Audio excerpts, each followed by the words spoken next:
अस्सलामु अलैकुम वरहमतुल्लाहि वबरकातुहू। आज की वीडियो में हम गुफ्तगू करेंगे हज़रत इदरीस अलैहिस्सलातु वस्सलाम के बारे में।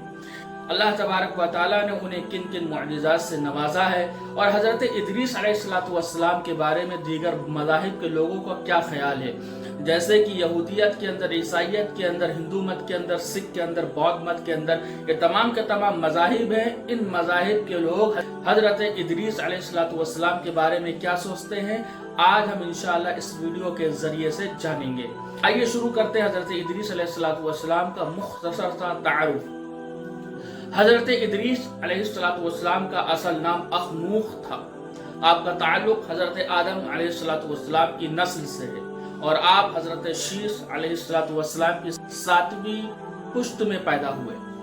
आप पहले ऐसे नबी हैं जिन्होंने कलम से लिखना सिखाया, जिन्होंने कपड़े बुनने का फन सिखाया, जिन्होंने वक्त का हिसाब मुतारफ कराया, जिन्होंने जुल्म के खिलाफ जिहाद किया। कुरान में हज़रत इदरीस अलैहिस्सलातु वस्सलाम का जिक्र तो जगह कुरान मजीद में अल्लाह तबारक व तआला ने फरमाया है। हज़रत इदरीस अलैहिस्सलातु वस्सलाम को अल्लाह ने नबूवत अता फरमाई। हज़रत अबू ज़र रज़ियल्लाहु तआला अन्हु की हदीस के मुताबिक अल्लाह ने हज़रत इदरीस अलैहिस्सलातु वस्सलाम पर कम अज़ कम नाजिल फरमाए इन सहीफ़ों में इल्म, इबादत, अखलाकी उसूल, जालिमों के खिलाफ जिहाद, इल्म नुजूम, हिसाब और वक्त की तकसीम के उसूल शामिल थे। हज़रत इदरीस अलैहिस्सलातु वस्सलाम को अल्लाह ने कई इनफरादी खुसूसियात से नवाजा।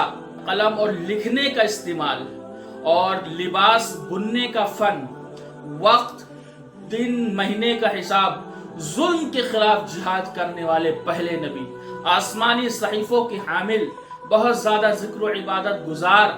हज़रत इदरीस अलैहिस्सलातु वस्सलाम का सबसे अनोखा वाक़या ये है कि अल्लाह तबारक व तआला ने उन्हें जिंदा आसमान पर उठा लिया। हज़रत जिब्राइल अलैहिस्सलातु वस्सलाम उन्हें इबादत की नियत से आसमान की सैर तक करवाने लगे। जब चौथे आसमान पर पहुंचे तो वहां मलकुल मौत से मुलाकात हुई। मलकुल मौत ने फरमाया कि इदरीस की रूह इसी मकाम पर कब्ज की जाएगी और यूं हज़रत इदरीस अलैहिस्सलातु वस्सलाम को आसमान पर बुलंद मकाम अता हुआ जो हर नबी के लिए खास नहीं है। हज़रत इदरीस अलैहिस्सलातु वस्सलाम की वफात भी आसमान ही पर हुई। इस्लामी रिवायात के मुताबिक वो चौथे आसमान पर मौजूद हैं। हज़रत इदरीस अलैहिस्सलातु वस्सलाम ने अपनी जिंदगी में ये पैगाम आम किया है कि इल्म हासिल करो, उसे फैलाओ, जुल्म के खिलाफ खामोश ना रहो, इबादत में तरक्की की कोशिश करो, अल्लाह के कुर्ब की तलब रखो। इल्म के बगैर ईमान अधूरा है और इबादत के बगैर इल्म बेरूह है। हज़रत इदरीस अलैहिस्सलातु वस्सलाम का जिक्र दीगर मज़ाहिब में, यहूदियत, उनका नाम अखनूक है और उनकी किताब तलमूद में वो बहुत नेक, खुदा से करीब शख्स कहलाते हैं। ईसाइयत, बाइबल के मुताबिक मसीही अकीदा है कि अखनूक जिंदा आसमान पर उठा लिए गए।